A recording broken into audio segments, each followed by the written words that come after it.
Hai presente quel posto da visitare che dici ci vado, ci vado, ci vado, ma poi non trovi mai l'occasione giusta per andarci? Ecco, per me esiste un posto così in Lombardia che ho rincorso per anni. Loro hanno aperto nel 2020, proprio quando io stavo muovendo i primi passi con Whisky to You. Da quel momento non sono mai riuscito ad andarci.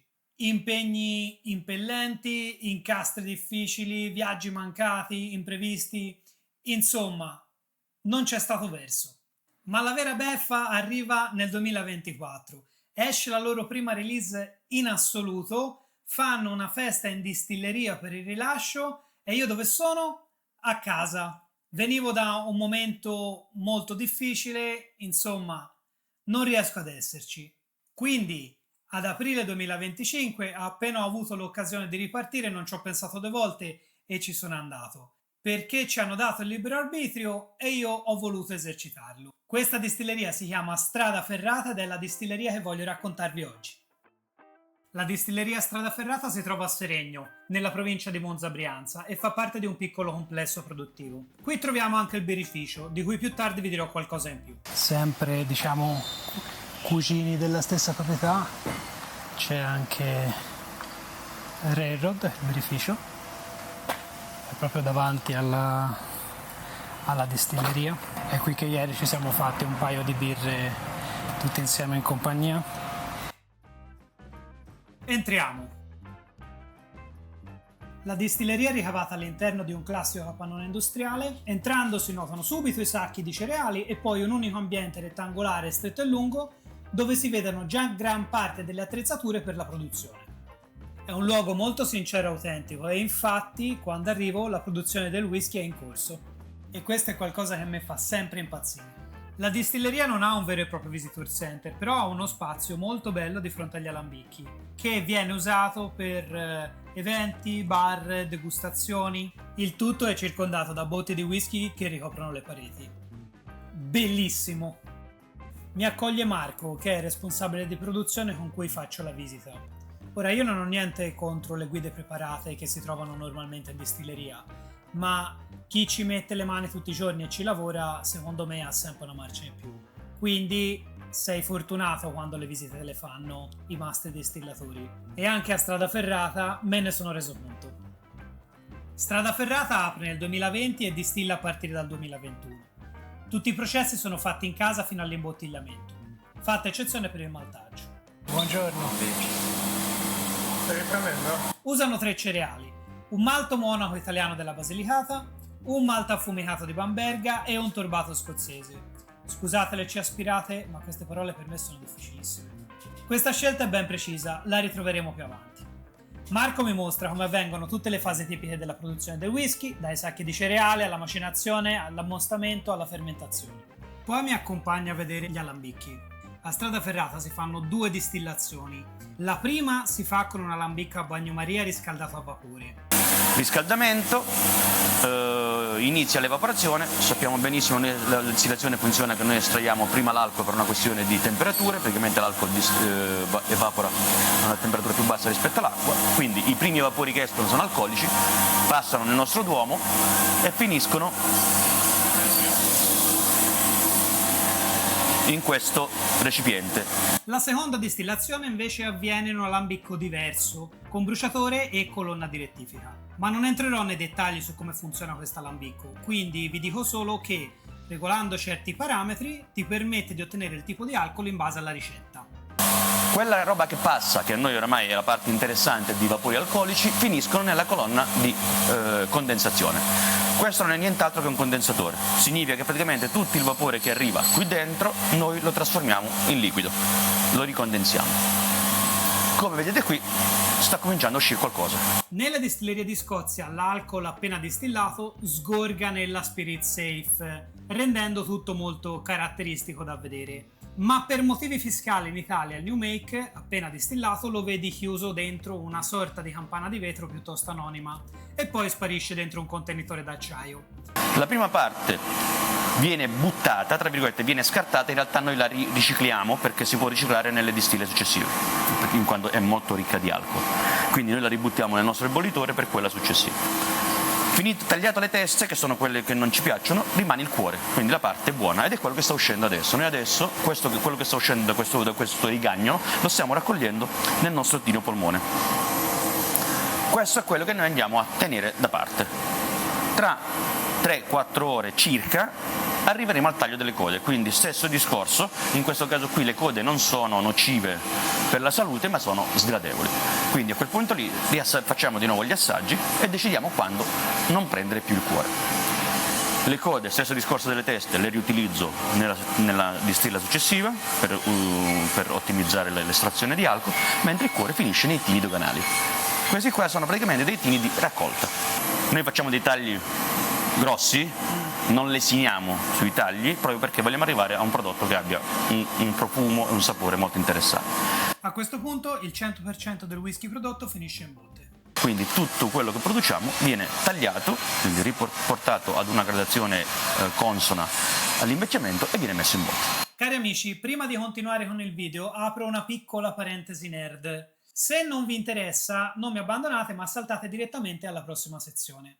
Siccome sono i dettagli poi a fare la differenza tra una distilleria e l'altra, ecco alcune curiosità sulla produzione di Strada Ferrata. Numero 1. La distilleria Strada Ferrata affonda le proprie radici nella produzione della birra, quindi è da quell'esperienza che a volte traggono ispirazione anche per il whisky, come ad esempio per l'utilizzo di alcuni malti o di alcuni lieviti da birra. Per il malto monaco viene utilizzato appunto un lievito da birra, mentre per il malto affumicato e torbato vengono utilizzati dei normali lieviti da distillazione. Numero 2. Le distillazioni sono lunghe, fino a circa una settimana, alla ricerca di un prodotto più pulito e fruttato. Numero 3. I washback o fermentatori sono da 2000 litri l'uno e vengono svuotati con 2 cicli di distillazione da 1000 litri l'uno. Numero 4. In distilleria si trova il magazzino originario di Strada Ferrata, che però è piccolo e quindi è stato integrato con un altro magazzino che invece si trova a Saronno. Fine angolo nerd. Al momento Strada Ferrata ha rilasciato 2 edizioni limitate, ma è già in cantiere la loro linea continuativa. Si pensa di uscire con 3 whisky base, chiamiamoli base nel senso sistematici, però nel frattempo ci saranno tutte le release che sono quelle un po' più divertenti per gli appassionati, per i collezionisti eccetera eccetera, e che sono delle chicche un po' particolari. Dopo aver visto il cuore della distilleria ho parlato anche con il buon Stefano che l'ha fondata insieme a Benedetto, che però non era presente. Innanzitutto mi ha svelato un segreto importantissimo: gli ingredienti per il successo di un whisky. Quindi aprite bene le orecchie. Un aneddoto. Voi sapete che il 28 dicembre 2023 Ilva Saronno, che è la società che tra gli altri produce l'Amaretto Saronno, è entrata in Strada Ferrata con un 20%. Ci siamo trovati a gennaio con i soci di Strada Ferrata e c'era il rappresentante di Ilva che peraltro è l'amministratore di Ilva, che lui ci diceva che per il successo di un progetto come questo 3 cose sono necessarie: il prodotto, che è al primo posto, il design, quindi il packaging, e lo storytelling, la storia, che già di fatto è un po' una caratteristica nostra, perché noi abbiamo proprio lavorato tanto anche su quello, no? Raccontando le esperienze di Strada Ferrata, cercando in qualche modo di coinvolgere anche le persone in questa nostra avventura. Questo è qualcosa che è stato molto apprezzato e sul quale vogliamo continuare ancora andare avanti a lavorare. Ad ottobre 2024 Strada Ferrata ha lanciato la sua prima release con una festa in distilleria, durante la quale tutte le bottiglie sono andate sold out. Sì, quella festa che io mi sono sciaguratamente perso. È stato emozionante quella sera lì, proprio al di là dell'esito, no? È stato emozionante perché si respirava proprio un clima di...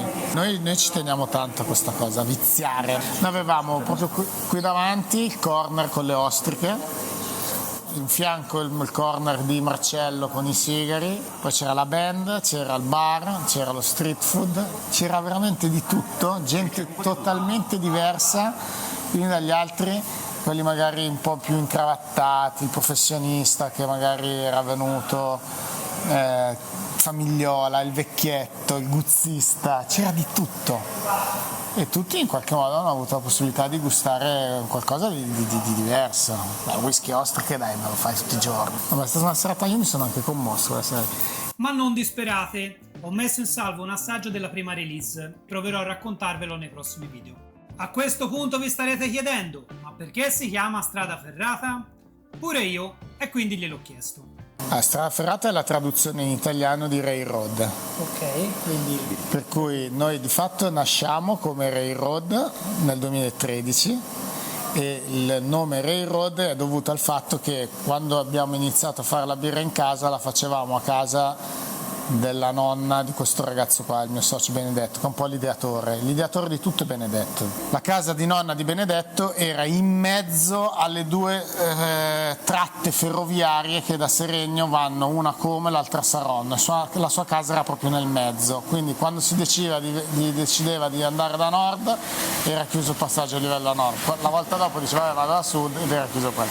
In ogni caso, e quindi Railroad. L'inglese è stato dato perché, sai, eravamo anche ragazzini ai tempi, l'inglese ci faceva un po' figo.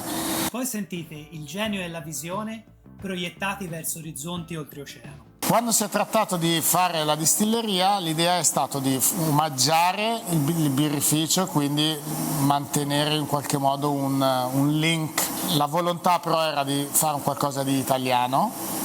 Ci piaceva anche il suono, no? Ci si immagina un potenziale cliente in un bar di New York che dice "Give me a strada", che suona anche carino. Ma oltre allo storytelling, parola che contribuisco sempre a rendere inflazionata, c'è anche dell'altro?